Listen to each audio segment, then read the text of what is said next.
Solo levelling episode 2। पिछले episode में हम लोगों ने देखा था एमसी और उसका पूरा का पूरा टीम एक डबल डंजन के अंदर फंस जाते हैं और उसके अंदर जाने के बाद बाहर का दरवाजा भी बंद हो जाता है। वो लोग वहां पर ट्रैप हो जाते हैं और उस रूम में बहुत सारे स्टोन स्टैचूज है। उसके सामने जो भी जाता है उन लोगों को मार डालता है और एक बहुत बड़ा स्टैचू है जो कि एक बहुत बड़े चेयर के ऊपर बैठा हुआ है और उसके आसपास जो भी जाता है या फिर वहां पर जो भी खड़े रहते हैं उन लोगों को वहां पर ही डस्ट बना देते हैं, उन लोगों को लेजर लाइट से वहां पर ही भून देते हैं। सेकेंड एपिसोड के स्टार्टिंग में कैप्टन सॉन्ग कहता है एमसी को, अगर तू हम लोग को नहीं बताते, अगर हम लोग नहीं झुकते तो हम सब लोग मर चुके होते। तुम्हें तो पता था ना ये क्या है। जो एमसी वो कहता है नहीं ये मुझे नहीं पता ये क्या है, लेकिन मुझे फील हुआ कि ये एक बहुत बड़ा थ्रेट है, इसलिए मैंने तुम लोग को पहले से बोला। बात करते करते एमसी नोटिस करता है मिस्टर सॉन्ग का जो लेफ्ट हैंड है वो कट चुका है, उससे बहुत ज्यादा खून भी निकल रहा है। वो पहले बहुत ज्यादा चौंक जाता है, लेकिन जो मिस्टर सॉन्ग है वो कहता है मैं इसके दर्द को सह सकता हूँ, क्या तुम मेरे हाथ में थोड़ा सा बैंडेज कर सकते हो। तो जो एमसी है वो उसके हाथ में बैंडेज बांधता है जिससे खून बहना तो बंद हो जाता है, लेकिन मिस्टर सॉन्ग को अभी भी दर्द कर रहा है। वो कहता है मैं सह लूंगा। पहले तो मैं जूही को बोलने वाला था मेरा हील करने के लिए, लेकिन मुझे लगता है कि जो जूही है वो बहुत ज्यादा वीक माइंडेड है, उसका दिल बहुत ज्यादा कमजोर है, इसलिए वो बी रैंक के हंटर होने के बाद भी बहुत ही कम रैंक के डंजन में जाती है, क्योंकि शायद वो अपने आप के ऊपर ज्यादा भरोसा नहीं कर सकती। और उसके बाद वो उस स्टोन स्टैचू की तरफ देखता और कहता है मुझे लगता है कि ये बहुत ही खतरनाक एक डंजन है, मुझे लगता है ये ए रैंक का डंजन है या फिर शायद एस रैंक का। और उसके बाद ही कैप्टन सॉन्ग कहता है मुझे याद है वहां पर एक स्टैचू है जिसके हाथ में एक स्टोन टैबलेट है, वहां पर लिखा हुआ है भगवान को पूजो, भगवान को प्रेस करो, भगवान के बारे में अच्छा बोलो और भगवान के ऊपर विश्वास रखो। जो कोई भी ये सब कुछ मानता है वो यहाँ से जिंदा वापस जा सकता है और बाकी के लोग मरेंगे यहाँ पर। और उसके बाद जो एमसी वो कहता है यहाँ पर गॉड, इसका मतलब जो सबसे बड़ा स्टैचू है वही गॉड है ना। और उसके बाद हम लोग को गेट और हंटर के बारे में थोड़ा सा और एक्सप्लेनेशन दिया जाता है कि कुछ साल पहले से ये गेट अपीयर होना स्टार्ट हुआ और गेट में जो मॉन्स्टर होता है उन लोगों को मारने के लिए हमारे पास जो एवोकनिंग लोग हैं जिनको हम लोग हंटर बोलते हैं उन लोगों का रिस्पॉन्सिबिलिटीज है। और जो एवोकनिंग करते हैं एक बार जो हंटर, उसके पास जो एबिलिटी होता है पूरे जिंदगी वही एबिलिटी रहता है, वो कभी भी चेंज नहीं होता। लेकिन कभी कभी गेट के उस पार ऐसे भी मॉन्स्टर आते हैं जो सब कुछ तबाह कर देते हैं। अगले ही सीन में हम लोग एक गर्ल्स क्लासरूम का सीन देखते हैं जहाँ पर एमसी का बहन जीना पढ़ती है। उसका एक दोस्त आती है और पूछती है तुम्हारा भाई तो एक हंटर है ना। जीना कहती है हाँ मेरा भाई एक हंटर है, लेकिन वो बहुत ही ज़्यादा लो रैंक का है, उसका रैंक ई है। जब भी कोई डंजन पे वो जाता है उसके सारे शरीर में बहुत ज़्यादा घाव होता है, उसे इमीडिएटली हॉस्पिटल पे जाना पड़ता है। ये सुनने के बाद उसका जो दोस्त है वो कहती है हाँ अगर मुझे चांस मिलता तो मैं ऐसा कभी भी नहीं करता। और उसके बाद फिर से हमारे एमसी को दिखाया जाता है, उसके साथ मिस्टर सॉन्ग बात कर रहा है और वो लोग एक तरीका निकालने की कोशिश करते हैं, लेकिन तभी वहाँ पर एक और हंटर, उसे बहुत ज़्यादा गुस्सा आता है और बहुत ज़्यादा इम्पेशेंट हो जाता है और कहता है मैं यहाँ से भाग जाऊंगा। और वो चिल्ला के कहता है मेरे पास स्पीड है, उसके पास स्पीड टाइप की एबिलिटी है और वो कहता है मेरे स्पीड के ऊपर मेरा पूरा भरोसा है। और उसके बाद वो अपना एबिलिटी एक्टिवेट करता है और पूरी तेजी से वहां से भागने की कोशिश करता है, लेकिन वहां पर जो इविल गॉड बैठा हुआ है वो अपने आंखों से रे मारता है, एक ही सेकेंड में उस बंदे को वहां पर ही डस्ट बना देता है। उस बंदे का कोई नामो निशान नहीं मिलता, बस उसके कटे हुए पैर पड़े रहता है। ये देखने के बाद बाकी के लोगों को और भी ज्यादा डर लगता है, वो लोग कहता है ये क्या चल रहा है यहाँ पर। और उसके बाद जो हमारा एमसी है वो कहता है ये जो गॉड है, ये जो इविल मॉन्स्टर है, इसके पास पावर है हम लोग को मारने का, हम लोग उसके सामने चींटियां है, लेकिन उसके बाद भी वो हम लोग को नहीं मार रहा। और उसके बाद वो सोचने की कोशिश करता है और कहता है ये इस तरह का मॉन्स्टर नहीं है कि वो अंधाधुंध किसी को भी मार दे, यहाँ पर कोई ना कोई रूल तो है। तो वो मिस्टर सॉन्ग को पूछता है उस स्टोन टैबलेट पे पहला कमांड क्या लिखा था। मिस्टर सॉन्ग कहता है पहला कमांड था वर्शिप द गॉड, गॉड का पूजा करो। ये सुनने के बाद जो एमसी है वो कहता है मुझे कुछ ट्राई करना है। वो धीरे धीरे अपना सर उठाता है। जो मिस्टर सॉन्ग है वो कहता है क्या कर रहा है, तू मरना चाहता है क्या। लेकिन जब एमसी के आंखों में देखता है उसे समझ में आता है कि एमसी बिल्कुल भी मरना नहीं चाहता, उसने लाइफ के ऊपर गिव अप नहीं किया है। और उसके बाद वो धीरे धीरे अपना सर उठाता है और एक पॉइंट के बाद जो स्टैचू है वो उसके ऊपर लेजर लाइट मारने ही वाला था, एमसी अपना सर झुका लेता है और जो स्टैचू है वो लेजर लाइट फायर नहीं करता। तो जो एमसी है वो सब लोगों को चिल्ला के कहता है हम सब लोगों को झुकना पड़ेगा उसके सामने, सब लोगों को नील करना पड़ेगा। ये सुनने के बाद सब लोग कहते हैं पागल हो चुका है क्या। तो जो एमसी है वो सब लोगों को समझाता है देखो उस स्टोन टैबलेट पे क्या लिखा था, पहला कमांड था जो भगवान है उसका पूजा करो। हम लोगों को भगवान को पूजा करना पड़ेगा, हम लोगों को उन लोगों के सामने अपना सर झुकाना पड़ेगा। और एमसी का बात मान के एक एक करके सब लोग अपना सर झुकाता है, नील करते हैं। और ये देखने के बाद जो इविल गॉड है वो एक स्माइल करता है। सच बताओ इस स्माइल को देखने के लिए मैं तरस गया था। वो बहुत ज्यादा क्रीपी है लेकिन बहुत ज्यादा ब्यूटीफुल भी है। लेकिन वहां पर जो लोग है वो लोग कहते हैं ये स्माइल तो बहुत ही ज्यादा डेंजरस और भयानक है। ये देखने के बाद हम लोग को गूज़बम्स आ रहा है। तो उसके बाद पार्क नाम का एक बंदा धीरे धीरे खड़ा होने की कोशिश करता है, लेकिन जो कैप्टन सॉन्ग है वो उसे रोकने की कोशिश करता है। लेकिन जो पार्क है वो खड़ा हो जाता है और कहता है देखो कुछ भी नहीं हुआ, कुछ भी नहीं हुआ। सब लोग धीरे धीरे खड़े हो जाते हैं और वो लोग कहते हैं हम लोगों ने कर दिया, हम लोग बच गए। लेकिन जो एमसी है वो कहता है नहीं, अभी सब कुछ खत्म नहीं हुआ। उस स्टोन टैबलेट का सारा कमान हम लोगों ने पूरा नहीं किया। और तभी हम लोग देखते हैं जो इविल गॉड है वो अपना थ्रोन छोड़ के खड़े हो जाता है। सब लोग कहते हैं ये क्या चल रहा है, अब हम लोग क्या करें? हम लोग को तो लगा था सब कुछ खत्म हो गया, लेकिन अभी भी हम लोग बाहर नहीं जा सकते। अभी हम लोग क्या करें? मिस्टर सॉन्ग एमसी को कहता है कुछ सोचो, कुछ करो। लेकिन जो एमसी है वो कहता है मैं क्या करूं, मेरे को कुछ समझ में नहीं आ रहा। और उसके बाद याद आता है, कहता है सेकंड कमांड क्या था उस स्टोन टैबलेट पे? तो वो लोग कहते हैं प्रेज द गॉड, गॉड का नाम करो। तो उसके बाद एक और हंटर सामने आता है, कहता है मुझे पता है गॉड का नाम कैसे करता है, मेरे ऊपर छोड़ दो ये। वो सामने जाता है, उसके सामने बैठ जाता है और गॉड का नाम कर रहा है। लेकिन जो गॉड है वो रुक नहीं रहा, वो धीरे धीरे चलते हुए सामने आ रहा है। उन लोगों को बहुत ज़्यादा डर लग रहा है, लेकिन जो गॉड है वो उसके सामने आके भी नहीं रुकता। वो एक क्रीपी सा स्माइल देता है और जो बंदा उसका प्रेज कर रहा था, उसका नाम कर रहा था, उसको कुचल देता है अपने पैरों से। तो ये देखने के बाद सब लोग बहुत ज़्यादा डर जाते हैं। एक लड़की बहुत ही ज़्यादा डर जाती है, वहाँ पर बैठ जाती है, उस लड़की को भी कुचल देता है। तो जो एमसी और बाकी के लोग हैं सब लोग कहते हैं भागो यहाँ से। सब लोग दौड़ते हुए रूम के दूसरी तरफ जा रहा है। मिस्टर पार्क दौड़ते हुए रूम के दूसरी साइड में चला जाता है सबसे पहले और वो कहता है यहाँ पर मैं तो सेफ हूँ ना। लेकिन हम लोग देखते हैं उसके पीछे जो स्टैचू है उसके हाथ में जो चीज़ है उससे मिस्टर पार्क को दो हिस्सों में काट डालता है। सब लोग चिल्ला के कहते हैं नहीं, वहाँ पर भी नहीं जाना है, अभी हम लोग क्या करें? और जो एमसी है वो जूहे को लेके भाग रहा है और कहता है कुछ भी हो जाए मुझे इस लड़की को बचाना ही पड़ेगा। लेकिन मैं क्या करूँ, मेरे को समझ में नहीं आ रहा, गॉड का नाम हम लोग कैसे करें? और वो सारे के सारे स्टैचूज को देखता है। एक स्टैचू के हाथ में हैमर है, एक स्टैचू के हाथ में एक और वेपन है। ऐसे बहुत सारे स्टैचू है जिसके हाथ में वेपन है, लेकिन कुछ स्टैचू है जिसके हाथ में म्यूजिकल इंस्ट्रूमेंट है। तो वो चिल्ला के कहता है सुनो सब लोग, हम लोग को उन स्टैचू के सामने जाके खड़ा होना है जिसके हाथ में म्यूजिकल इंस्ट्रूमेंट है। तो जो मिस्टर सॉन्ग है वो जाके खड़ा होता है और जो स्टैचू है वो उस इंस्ट्रूमेंट को बजाना स्टार्ट कर देता है। तो मिस्टर सॉन्ग चिल्ला के कहते हैं सब लोग ऐसे स्टैचूज के सामने जाके खड़े हो जिसके हाथ में म्यूजिकल इंस्ट्रूमेंट है।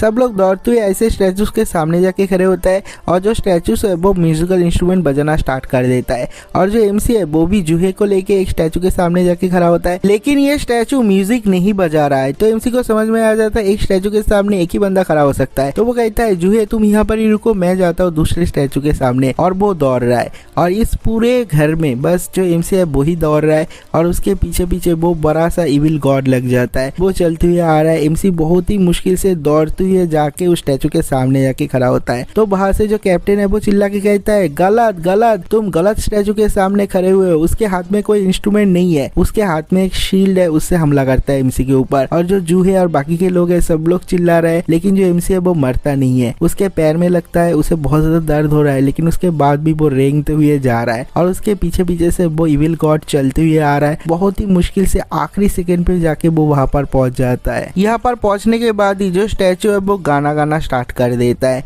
और ये देखने के बाद जो इविल गॉड है वो उसको कुचलता नहीं, वो जाके अपने थ्रोन में बैठ जाता है। और उसके बाद ही जब सब कुछ सेटल हो जाता है, जो जूहे और बाकी के लोग है सब लोग दौड़ते ही यहाँ पर आते हैं और कहते हैं तुम ठीक हो ना? जो एमसी है वो कहता है हाँ मैं ठीक हूँ। लेकिन जूहे नोटिस करती है जो एमसी है उसका दाहिना पैर अलग हो चुका है। ये देखने के बाद उसे बहुत ज्यादा दुख होता है, वो बहुत ज्यादा रो रही है और कहती है मैं तुम्हें हील कर दूंगी। लेकिन जो एमसी है वो कहता है नहीं, मुझे हील करने की जरूरत नहीं, अपने एनर्जी को बचाओ। लेकिन जूहे ओवर यूज करती है अपनी पावर का, इतना ही ज्यादा पावर यूज करती है उसके नाक से उसके मुंह से खून निकल रहा है। लेकिन एमसी उसे रोक देता है, कहता है बस करो। तो बाकी के जो हंटर है सब लोग कैप्टन सॉन्ग को जिम्मेदार ठहराते हैं। सब लोग कहते हैं तुमने जल्दी जल्दी डिसीजन लिया, ये डिसीजन गलत था, हम लोग को यहाँ पर आना ही नहीं चाहिए था। तो जो कैप्टन सॉन्ग है वो कहता है ठीक है मैंने डिसीजन लिया तो मैं रिस्पॉन्सिबिलिटीज लूंगा। और तभी अचानक से वहां पर आवाज होता है, सब कुछ हिलने लगता है और उस रूम के बीचों बीच से एक ऑल्टर निकलता है। सब लोग कहते हैं अभी ये क्या चीज है? जो एमसी है वो कहता है ये थर्ड कमांड है, बिलीव इन गॉड, गॉड के ऊपर विश्वास रखो। मुझे लगता है ये एक सेक्रीफिशियल ऑल्टर है। पुराने माइथोलॉजी पे ऐसा बहुत बार हुआ है जब गॉड को लिविंग सेक्रीफाइस किया जाता है, एक बंदे को मारना पड़ता है गॉड के सामने। मुझे लगता है ये एक ऑल्टर है जहाँ पर किसी को सेक्रीफाइस करना पड़ेगा। ये देखने को एक हंटर कहता है, कैप्टन तुमने थोड़ी देर पहले बोला था तुम रिस्पॉन्सिबिलिटीज लोगे, अभी टाइम आ चुका है तुम्हारा प्रॉमिस पूरा करने का, जाओ जाके अपने आप को सेक्रीफाइस करो हमारे लिए ताकि हम लोग बाहर जा सके। तो जो कैप्टन सॉन्ग है वो कहता है ठीक है मैंने डिसीजन लिया तो मैं जा रहा हूँ अपने आप को सेक्रीफाइस करने के लिए। वो वहाँ पर चला जाता है। जब वो ऑल्टर के अंदर जाता है वहाँ पर एक मशाल जलता है लेकिन और कुछ नहीं होता। वो एमसी की तरफ देखता है और कहता है सांग मैं क्या करूँ अब। जो एमसी है वो कहता है क्या तुम लोग मुझे थोड़ा सा उठा के वहाँ पर ले जा सकते हो, मुझे वहाँ पर जाके देखना पड़ेगा ये कैसे काम करता है। तो उसको उठा के वहाँ पर ले जाते हैं। जब वो लोग उसके अंदर जाते हैं वहाँ पर 3 और मशाले जल जाता है। एमसी मिस्टर सॉन्ग को पूछता है क्या आज रेस्क्यू टीम आएगा। ये सुनने के बाद कैप्टन सॉन्ग कहता है हाँ आज 7 दिन कंप्लीट होने वाला है तो हम लोग रेस्क्यू होने से पहले जो रेस्क्यू टीम है वो एक्शन लेगा। और उसके बाद हम लोग को बताया जाता है जो डंजन होता है उस पर 7 दिन के अंदर क्लियर करना पड़ता है। अगर हम लोग 7 दिन के अंदर इस डंजन को क्लियर नहीं करते तो डंजन ब्रेक होता है। डंजन के अंदर जितने सारे मॉन्स्टर होते हैं सारे के सारे बाहर आ जाते हैं, ह्यूमन वर्ल्ड पे आ जाता है। तब बहुत ज़्यादा मुश्किलें होता है, बहुत ज़्यादा परेशानी होता है। इसलिए हम लोग अंदर आते हैं, आके डंजन में जितने सारे मॉन्स्टर है सब लोग को मार के क्लियर करते हैं। एमसी सोचता है अगर हम लोग इस डंजन को क्लियर नहीं कर पाते तो ये जो एनामोली है, ये जो इविल गॉड है वो बाहर की दुनिया में आ जाएगा। ऐसा मैं कभी भी होने नहीं दे सकता। अगले सीन में हम लोग एमसी का बहन जीना को देखते हैं। वो उसके मॉम को विजिट करने के लिए हॉस्पिटल जाती है। जो एमसी का मॉम है वो कोमा में है और जब से इस दुनिया में गेट अपीयर हुआ है तब से बहुत सारे लोग कोमा पे चले गए और अभी तक जगे नहीं। चाहे किसी भी तरह का ट्रीटमेंट क्यों ना हो कोई भी नहीं जगा और एमसी का मॉम भी तभी से कोमा पे है। नेक्स्ट हम लोग फिर से एमसी को देखते हैं। वो देखता है वहाँ पर 4 मशाले जल रहा है, वहाँ पर 2 और मशाले है जो कि जल नहीं रहा। तो वो पीछे की तरफ घूमता है, चिल्ला के कहता है तुम दोनों भी आ जाओ, अगर तुम लोग भी यहाँ पर आते हो तो यहाँ पर 6 के 6 मशाले जल जाएगा, तभी हम लोग को पता चलेगा यहाँ पर क्या चल रहा है। तो वो लोग भी वहाँ पर आ जाते हैं। आने के बाद 6 के 6 मशाले जल जाता है और ये मशाले जलने के बाद उन लोग के साइड में और भी बहुत सारे मशाले है ब्लू कलर के, वो जल जाते हैं और उस डंजन का बाहर जाने का जो दरवाजा है वो भी खुल जाता है। सब लोग बहुत ज्यादा खुश और कहते हैं देखो बाहर जाने का दरवाजा खुल गया। लेकिन तभी कुछ और भी होता है। उन लोगों के साइड में आसपास जितने सारे स्टैचूज है जिसके हाथ में वेपन है, सब लोग धीरे धीरे करके उन लोगों के पास आ रहा है। सब लोग कहते हैं अभी क्या हो रहा है, ये स्टैचूज यहाँ पर क्यों आ रहा है, हमारे तरफ क्यों आ रहा है। एमसी देखते ही समझ जाता है, कहता है अपने आंखें बंद मत करो, देखो हम लोग जब अपने आंखें बंद करते हैं ये स्टैचू धीरे धीरे करके हमारे पास आ रहे हैं। बचपन में जैसे हम लोग गेम खेलते थे, हम लोग जब आंखें बंद करते थे सारे के सारे लोग सामने आते थे, ऐसे ही ये काम करता है। सब लोग ये सारे स्टैचू के आंखों की तरफ देखो। सब लोग ये जो स्टैचूज है उन सारे के सारे स्टैचूज के आंखों की तरफ देख रहा है। एक लड़की को बहुत ज्यादा डर लगती है और कहती है नहीं मैं ये और सह नहीं सकती। वो एमसी को छोड़ के दौड़ती हुई यहाँ से बाहर निकल जाती है। उसको कोई मारता भी नहीं है, वो जिंदा वहां से बाहर निकल जाती है। बस वहां पर एक मशाल जलना बंद हो जाता है और जो दरवाजा है वो थोड़ा सा बंद हो जाता है। ये देखने वाले सब लोग जो एमसी है उसकी तरफ देखता है, कहता है इसका मतलब क्या है। एमसी सोच रहा है ये सारे के सारे ओराडल के बारे में, ये सारे के सारे कमान के बारे में। उतने में एक और बंदा जो एमसी को पकड़ के खड़ा हुआ था वो कहता है मैं सह नहीं सकता। वो भी भागते हुए वहां से चला जाता है।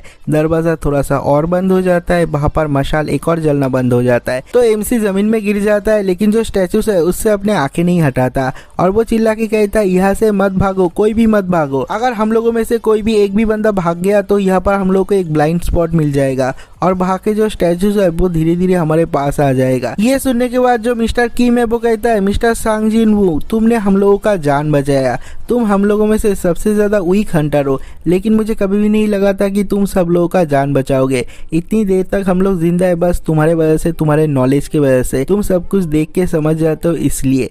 लेकिन मेरा बच्चा है, मेरा फैमिली है, मैं मरना नहीं चाहता।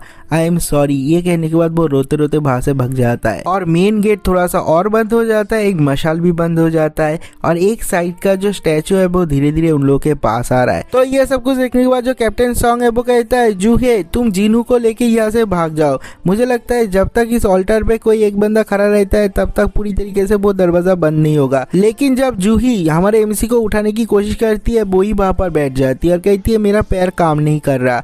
जो एमसी है उसको समझ में आता है उसके उसके ऊपर उसने इतना ज्यादा हीलिंग पावर यूज किया है, वो अभी एग्जॉस्टेड है, वो अपने बॉडी को भी हिला नहीं पा रहा। तो जो एमसी है वो कहता है मिस्टर सॉन्ग तुम जूहे को लेके यहाँ से चले जाओ, मैं यहाँ पर रहूंगा। जूहे कहती है नहीं बिल्कुल भी नहीं, मैं तुम्हें यहाँ पर छोड़ के अकेले बिल्कुल भी नहीं जाऊंगी। तो जो एमसी है उसके हाथ में एक एसेंस स्टोन था, वो दे देता है और कहता है प्लीज इसे लेके जाओ। मैंने बोला था बाहर जाके तुम्हारे साथ डिनर करूंगा, लेकिन इससे कुछ खरीद लेना, बाकी का पैसा मैं लेने वापस आऊंगा। लेकिन जो जूहे है वो कहती है नहीं तुम मेरे साथ मजाक कर रहे हो, मुझे पता है अगर मैं तुम्हें यहाँ पर छोड़ती हूँ तो तुम मर जाओगे। लेकिन मिस्टर सॉन्ग जूहे को कंधे पे मारती है, उसे बेहोश कर देती है और कहती है आई एम सॉरी, और उसके बाद उसे लेके वो वहां से बाहर निकल जाता है। और जो 2 मशाल जल रहा था वो भी बंद हो जाता है। उसके साइड में जितने सारे स्टोन स्टैचू है एक एक करके पास आ रहा है, और जो बाहर जाने का दरवाजा है वो भी बंद हो जाता है। जो एमसी है वो कहता है अगर मुझे पता चलता है कि आज मैं मरने वाला हूँ, मैं बहुत सारे इंश्योरेंस कर लेता, मेरे बहन को उसके पैसे तो मिल जाते। वो एक तलवार उठाता है और कहता है मैं मरने नहीं वाला, आ जाओ, मैं किसी को भी नहीं छोड़ूंगा। लेकिन एमसी अकेले क्या ही करेगा इतने सारे पावरफुल एनिमी के सामने। जो एमसी है उसको बहुत ज्यादा मारता है, एक तलवार से उसका हाथ काट जाता है और उसके बाद वो नीचे गिरा हुआ है उसके पेट में भी घुसा देता है। बहुत ज्यादा खून निकल रहा है और कहता है सब लोग बहुत ज्यादा हिपोक्रीट है, सब लोग हिपोक्रीट है, बस अपना लाभ देखते हैं सब लोग कहते हैं हमारा फ्रेंड्स है, हमारा फैमिली है, मैं मरना नहीं चाहता, मैं भी मरना नहीं चाहता, मेरा भी फैमिली है, मैं भी जीना चाहता हूँ। तो एक और स्टोन स्टैचू अपने तलवार से एमसी के पेट में घुसा देता है, उसके पेट के इधर से घुस के उधर से निकल जाता है, उसे ऊपर उठा लेता है। बहुत ज़्यादा खून निकल रहा है, उसे बहुत ज़्यादा दर्द हो रहा है, दर्द के मारे वो चिल्ला रहा है और उसे ऊपर से नीचे की तरफ फेंकता है। वो जाके गिरता है उस ऑल्टर के ऊपर और वो कहता है सब लोग हिपोक्रीट है, इस जगह पे मैं अकेले मर रहा हूँ, अपने आप को सेक्रीफाइस कर रहा हूँ, लेकिन क्यों, मैं मरना नहीं चाहता। एमसी के मरने के 2 सेकंड पहले उसके सामने एक नोटिफिकेशन आता है जहाँ पर लिखा हुआ है करेज ऑफ द वीक, जो वीक है उसका करेज। और उसके बाद ही एक और नोटिफिकेशन आता है तुमने सारा का सारा कंडीशन फुलफिल किया है, तुम अभी एक प्लेयर बन सकते हो, तुम्हारे पास 2 सेकंड टाइम है, अगर तुम प्लेयर बनना चाहते हो तो येस में दबाओ, अगर प्लेयर नहीं बनना चाहते तो नो पे दबाओ। अगर तुम प्लेयर नहीं बनते तो 2 सेकंड के बाद तुम्हारा हार्ट बंद हो जाएगा। एमसी येस प्रेस करता है और उसके साथ ही एमसी बन जाता है प्लेयर और इसके साथ ही हमारा एपिसोड खत्म हो जाता है। अगर आप लोगों को वीडियो अच्छा लगा तो वीडियो को लाइक जरूर करना, चैनल को सब्सक्राइब जरूर करना और एक कमेंट करके बताना आप लोगों को ये वाला एपिसोड कैसा लगा। तो मिलते हैं एक और नई वीडियो के साथ, तब तक के लिए बाय बाय।